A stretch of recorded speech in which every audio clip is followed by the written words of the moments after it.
Alors maintenant, comment on construit les écoques?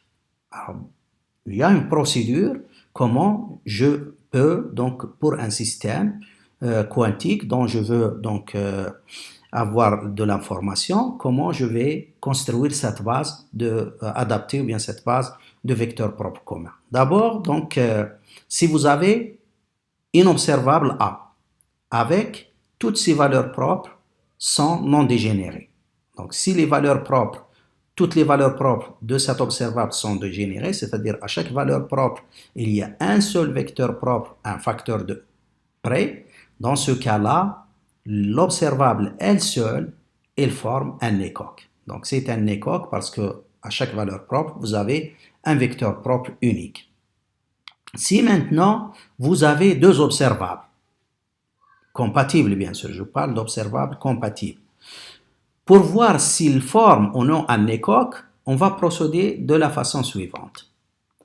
Donc, si les spectres de A et de B d'abord sont non dégénérés, c'est-à-dire les valeurs propres de A sont simples, les valeurs de B sont simples. Aucune valeur propre de B n'est dégénérée, aucune valeur propre de A n'est dégénérée. Dans ce cas-là, je vais écrire l'équation aux valeurs propres de A sous cette forme. Donc, vous voyez, A psi n est égal à lambda n psi n. Et j'ai évité le i que j'ai écrit ici, donc parce que i, il y a un seul. Donc, je ne vais pas écrire le i parce que chaque valeur propre, il est simple. D'accord? Alors maintenant, si je veux agir par AB sur psi n, alors AB, je sais que AB moins BA égale à 0 parce que A et B sont compatibles. Donc, AB est égal à BA. D'abord, donc, je fais l'action de AB sur psi par définition, comme on l'a fait au début de ce cours. Donc, AB sur psi n, c'est l'action de B d'abord, ce qui est ici, et ensuite l'action de A sur le résultat de l'action de B sur psi n. Donc ça, je peux le noter par exemple le 4 psi prime n. B agissant sur psi n, c'est psi prime n. D'accord? Et donc A agissant sur psi n prime.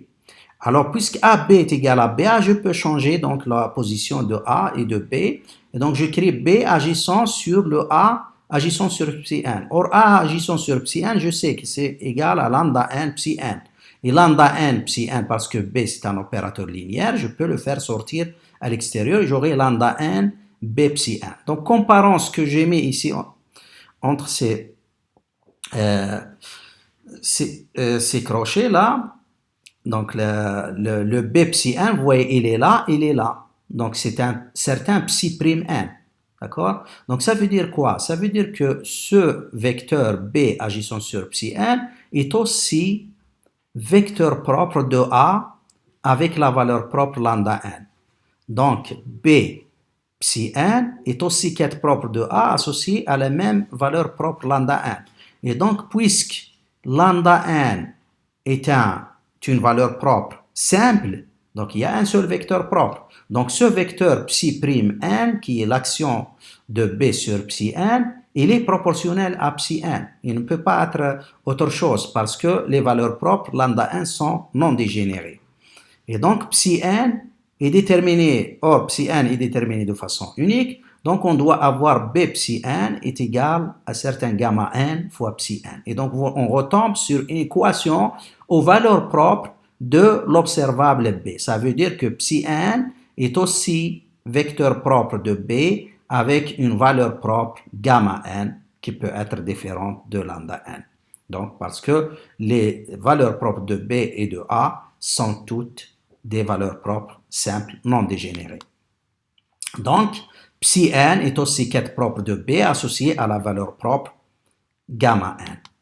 Et voilà, donc je peux résumer ça dans ce tableau-là. Je prends dans cette colonne les valeurs propres de A, dans cette colonne les valeurs propres de B, vous voyez pour lambda 1, gamma 1, lambda 2, gamma 2, lambda 3, gamma 3, et ainsi de suite. Le nombre de valeurs propres, je vais les classer dans ces colonnes-là. Et pour chaque couple de valeurs propres, je vais associer le vecteur propre psi n qui est unique à un facteur près.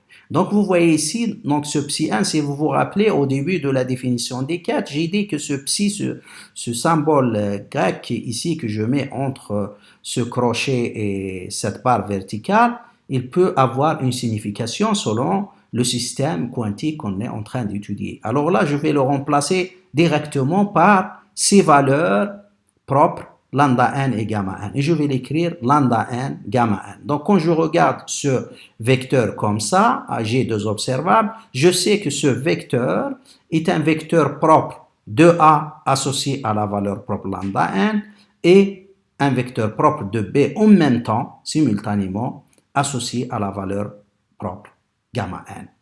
Donc, à chaque couple lambda n, gamma n correspond à un quête propre unique lambda n, gamma n. Donc, l'ensemble AB des deux observables A et B forme un ensemble complet des observables qui commutent. Donc, nous avons construit un écoque parce qu'à chaque couple de valeurs propres, on a un seul vecteur propre qu'on a. Maintenant, si le spectre de A est dégénéré, alors dans ce cas-là, vous voyez, je dois ajouter le degré de dégénérescence parce qu'il y a plusieurs vecteurs qui sont orthonormés, orthogonaux entre eux, qui forment une base de sous-espace propre associé à lambda n. Alors quand il est dégénéré, ça veut dire que le sous-espace propre associé à cette valeur propre, il est de dimension supérieure à 1, 2, 3, etc. Ça dépend du degré de dégénérescence. Et donc, à l'intérieur de ce sous-espace propre, il y a une base de vecteurs propres qui est donc en nombre égal à la dimension de ce sous-espace propre.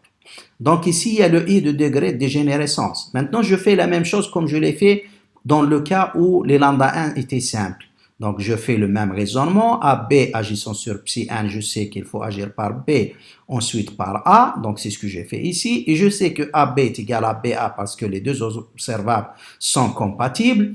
Et donc, c'est BA agissant sur psi n. Et donc, l'action de A sur le 4 psi n, c'est l'équation en valeur propre. C'est lambda n fois psi i sur n. Et puisque B est linéaire, je peux faire sortir le lambda n à l'extérieur et j'aurai B agissant sur psi i n 4. Et donc, en comparant cette quantité-là et cette quantité-là, je peux déduire que B agissant sur psi i n, que je peux noter psi prime i n, est un vecteur propre de A aussi associé à la même valeur propre lambda n comme il était psi i n.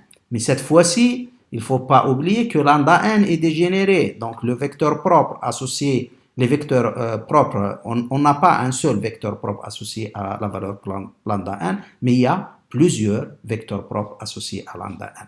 Donc, ce que je peux déduire, c'est que si je prends donc psi i n avec i allant de i à jn, c'est une base de sous-espace propre en associé à la valeur propre lambda n. Donc, tout ce que je peux déduire sur l'action de B sur un vecteur ici, ça peut donner une combinaison linéaire de plusieurs vecteurs avec i différents. Donc, la somme avec des coefficients. Donc, je peux déduire seulement que vous avez B psi n est un élément de En. Donc, tous les éléments de En sont des vecteurs propres de A associés à la même valeur propre lambda n. Donc, si je prends n'importe quelle combinaison linéaire de vecteurs de combinaison linéaire de ces vecteurs-là, i allant avec n fixe, i allant de 1 jusqu'à jn, eh bien, c'est aussi, vous pouvez le vérifier en utilisant la linéarité de A, qu'il s'agit d'un vecteur propre de A associé à la même valeur propre lambda n. Donc, ce qu'on peut déduire maintenant, ce n'est pas B psi n, il est proportionnel à psi n, mais c'est un élément de En et tout. Donc, on peut dire dans ce cas-là que En est globalement invariant par action de B. C'est-à-dire quand AB agit sur un vecteur qui est dans ce espace propre En, j'obtiens un autre vecteur qui est dans En. Mais ce n'est pas le même vecteur multiplié par un facteur près comme dans le cas des valeurs propres générées. Mais ça peut être une combinaison linéaire des vecteurs qui sont orthogonaux dans En. Alors, dans ce cas-là, dans la base de vecteurs propres de A, La matrice B s'écrit sous forme de blocs diagonaux de dimension Gn fois Gn. Ça veut dire donc que A il est diagonal dans cette base, mais B n'est pas diagonal. On dit qu'il est diagonal en bloc. D'accord? En bloc, il est formé de blocs diagonaux. Chaque bloc, il est de dimension le degré de dégénérescence de lambda n. Donc Gn fois Gn. Je vais vous présenter ça sous forme d'exemple par la suite, vous allez comprendre. Donc, pour comprendre qu'il est diagonal en bloc, alors vous prenez par exemple deux valeurs propres qui sont différentes de A. D'accord? Et vous allez voir, est-ce que l'élément de matrice entre deux vecteurs propres associés de B associé à deux valeurs propres différentes, est-ce qu'il est égal à 0 ou est-ce qu'il est différent de 0? Donc si je prends lambda 1 et lambda 2 différents, et les quêtes propres associées à lambda 1 c'est psi 1, et le quête propre associé à lambda 2 c'est psi 2. Et je vais calculer l'élément de matrice AB entre psi 1 et psi 2. Alors je sais que A est une observable, B est une observable, et A, B sont compatibles. Et je sais donc le A adjoint c'est A, parce que A est hermétique, donc il agit sur le bras par lambda 1. C'est la même chose parce que les valeurs propres lambda 1, les valeurs propres de A sont réelles, et donc lambda étoile 1, c'est lambda 1, et donc j'aurai lambda A psi 1, B psi 1. De l'autre côté, donc si j'utilise donc le fait que AB est égal à BA ici, donc je vais agir A sur psi 2, et j'aurai donc lambda 2 psi 1, B psi 2. Donc ça veut dire que je peux ramener ça de ce côté-là. Vous voyez, j'ai le même terme ici, le même terme ici. Et donc j'aurai lambda 1 moins lambda 2, facteur de psi 1, B, psi 2. L'élément de matrice de B entre psi 1 et psi 2. Or, je sais qu'au départ, j'ai dit que lambda A est différent de lambda 2, donc ce terme-là est différent de 0, donc ce qui implique, parce que j'ai la multiplication de nombres ici, d'accord? Donc des nombres complexes, donc ce nombre complexe il est différent de 0, donc immédiatement, donc automatiquement, ce terme-là il est égal à 0. Donc vous voyez, l'élément de matrice entre deux vecteurs de base associés à deux valeurs propres différentes, eh bien c'est 0. Donc, vous voyez, ça donne la forme de blocs diagonaux de la matrice associée à B dans la base des vecteurs propres de A.